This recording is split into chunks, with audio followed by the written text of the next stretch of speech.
tidak boleh ada satupun ya warga negara ya penjahat sekalipun ya itu dibenarkan untuk dilakukan apa yang disebut dengan extrajudicial killing seperti itu. Kalau demikian caranya, berarti lembaga kejaksaan, lembaga pengadilan dibubarkan saja.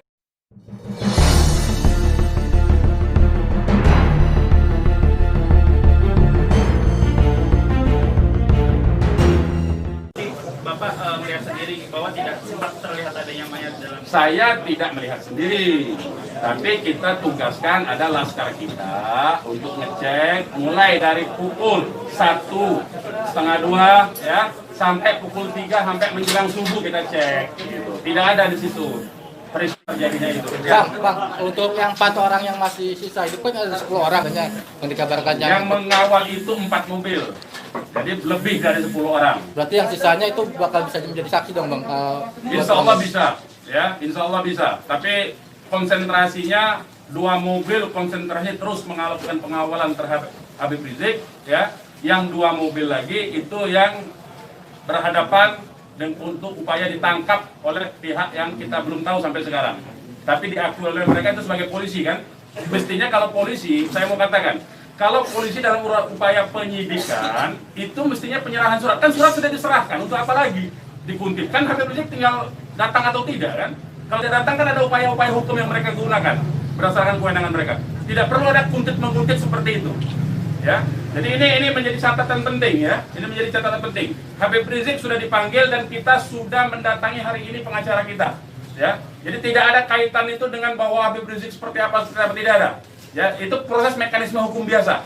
Ya, silakan yang lain. Pak, ada langkah-langkah hukum atau langkah apa terkait kejadian ini? Ya tentu begini. Jadi ini tidak boleh ada satupun ya warga negara ya penjahat sekalipun ya itu dibenarkan untuk dilakukan apa yang disebut dengan extrajudicial killing seperti itu.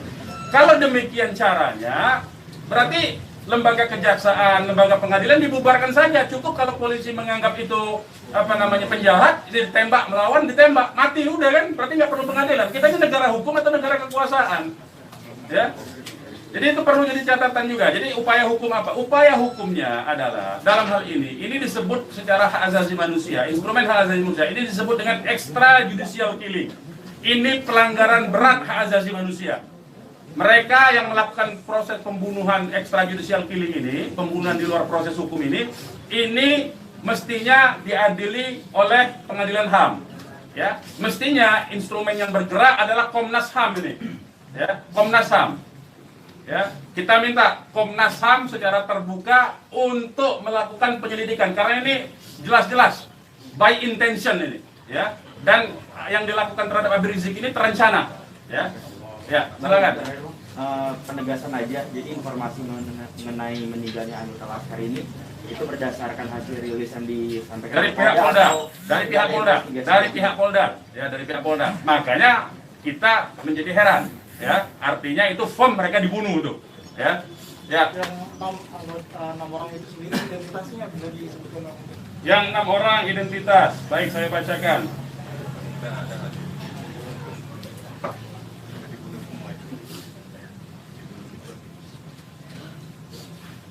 Saya bacakan nama-nama laskarnya ya. 1 Faiz, ini nama panggilan, kita belum cek nama aslinya ya. Ini baru nama panggilan dari teman-temannya yang mengabarkan. 1 Faiz, 2 Ambon, 3 Andi. Yang Andi ini ibunya sudah ada di sini di dalam kantor kita. 4 Reza, 5 Lutfi, 6 Kadafi. Ya. Semuanya adalah anggota laskar dari Laskar DKI. Ya. Saya ulangi lagi, Faiz, Ambon, Andi, Reza, Lutfi, dan Kadafi. Ya, 6 orang. Usianya sendiri tentang mana? Usianya kita masih cross check dengan keluarga ya. Kita belum tahu karena kita kan tidak pegang KTP-nya. Bang, satu lagi nih. Peristiwa baku tembak ini kan terjadi. Tidak ada peristiwa baku tembak, Mas. Peristiwa penembakan yang ada. Penembakan ini kan dikabarkan sama Pak Kapolda karena ada isu pengerahan massa ke Jakarta mengawal Habib Rizik pemeriksaan. Nah, apakah itu benar? Jadi itu membuktikan itu fitnah ya. Habib Rizik itu menuju luar Jakarta, bukan menuju dalam Jakarta. Jadi kebohongan-kebohongan seperti itu tidak layak dikutip menurut saya. Ya, tidak boleh informasi publik dijejali dengan berbagai macam kebohongan. Ya, hentikan kebohongan. Habib Rizik menuju arah luar Jakarta, bukan menuju dalam Jakarta. Menuju ke tempat pengajian. Pengajian itu pengajian keluarga. Keluarganya keluarga inti. Terdiri dari, ya kalau saya sebutkan nanti Habib Rizik terancam nyawanya. Mau tanggung jawab nggak nanti? Lokasi penembakannya di mana, Pak? Lokasi penembakan diperkirakan pintu tol Karawang Timur. Yang udah dicek di sana di mana? Sudah dicek di situ. Karawang Timur. Pintu tol Karawang Timur. Sudah kita cek. Berarti kalau dari rombongan HRS sendiri nggak ngelihat ada tembak-menembak di situ ya Pak? Yang tiba-tiba Tidak ada, sampai memang hilang tidak ada aja. tembak-menembak. Ya, memang tidak ada tembak-menembak. Sudah saya katakan berulang-ulang, tidak ada tembak-menembak. Kalau bahasanya tembak-menembak, itu artinya dua belah pihak memiliki senjata api yang sama.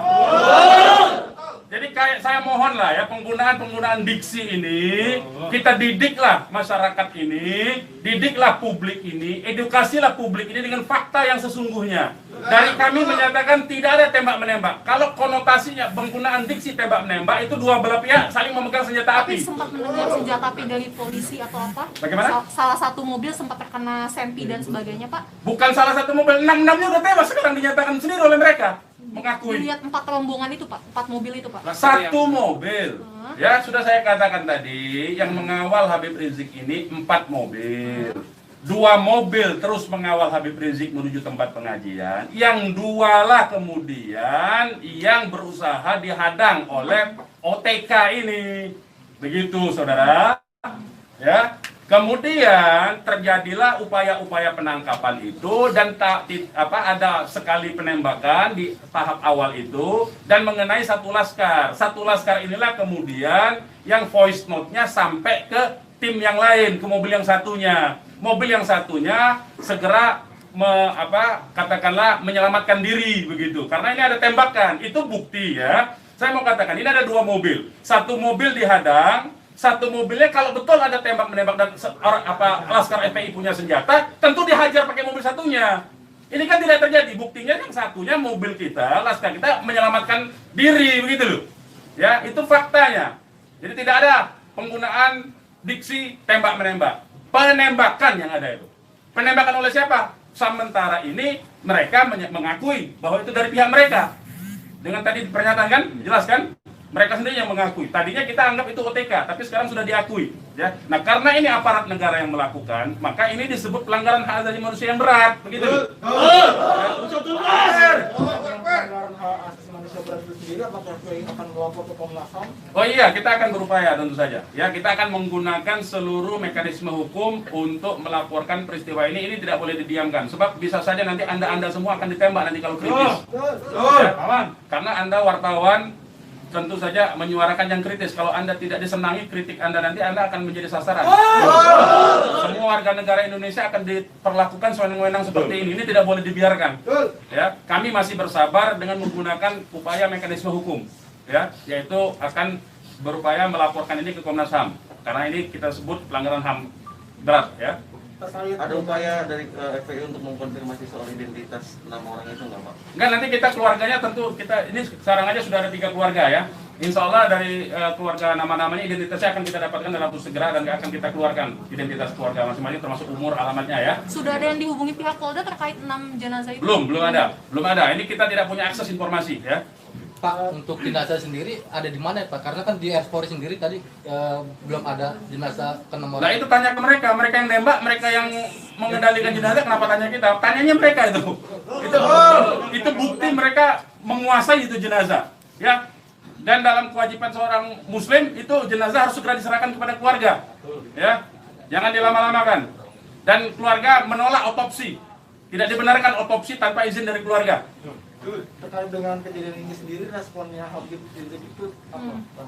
Ya, beliau tentu saja mengucapkan innalillahi wa inna ilaihi rajiun. Ya, beliau sangat berduka, sangat bersedih karena ini adalah laskar yang semata-mata mengabdi kepada beliau untuk mengawal beliau, ya. Beliau sangat sedih tentu saja, ya. Beliau sangat sedih. balik lagi ke orang yang mengintai itu Pak, bagaimana FPI memastikan 30 orang itu benar adalah pengintai yang berasal dari lembaga negara, termasuk yang 3 orang di Mega Mendung? Ya kita punya pengakuannya, kita punya data-data laporan mereka ya kepada atasan mereka, kita punya sampai sekarang ini. Nah kita tidak tahu apakah ini adalah bentuk-bentuk upaya balas dendam dari terbongkarnya coverage mereka. Ya kita tidak tahu, ya kita tidak tahu. Pak, Laskar itu tadi disebut polisi adalah laskar khusus yang berusaha menghalangi penyidikan Habib Rizik. Itu penyidikan apa? Penyidikan itu di kantor polisi, Mas. Jadi jangan polisi jangan sembarangan lah ya saya kira. Penyidikan itu di kantor polisi dan Habib Rizik itu akan dipanggil. Yang dihalangi itu apa? Tidak ada upaya menghalangi. Habib Rizik itu mau menuju pengajian. Apa yang disidik? Apa yang disidik? Pertanyaannya. Penyidikan apa? Ya. Tidak ada upaya menghalangi itu, ya.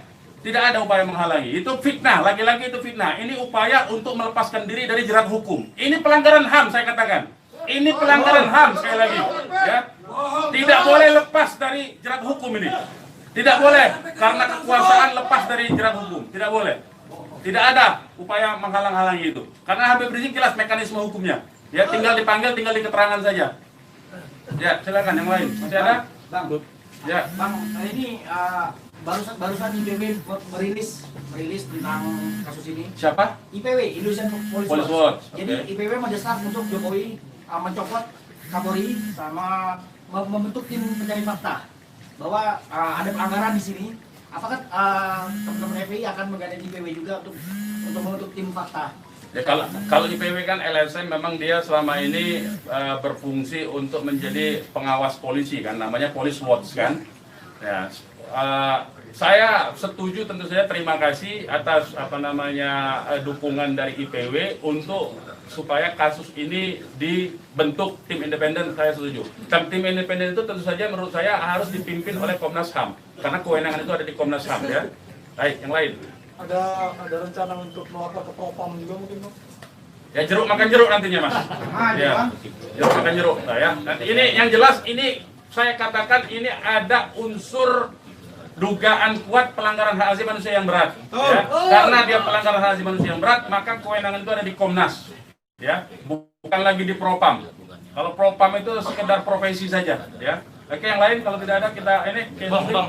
Ya, ini mungkin insya Allah Ta'ala kita akan masukkan juga untuk membuat tim pencari fakta dari DPR dan seluruh instansi yang terkait agar supaya tim independen bisa segera dilaksanakan, bisa terlaksana dengan yang berwibawa, dengan banyak instansi sehingga kita bisa melihat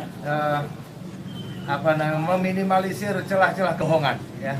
Jadi seperti itu. Insya Allah Ta'ala dengan tim pencari fakta independen untuk bisa menguak bagaimana peristiwa ini yang sebenarnya, walaupun kita sudah melihat bagaimana fitnahan-fitnahan yang ditujukan kepada Front Pembela Islam maupun kepada laskar-laskar kami, itu semuanya tapi tetap perlu untuk bisa terkonstruksikan ya dengan data-data dan bukti-bukti, insya Allah Ta'ala dengan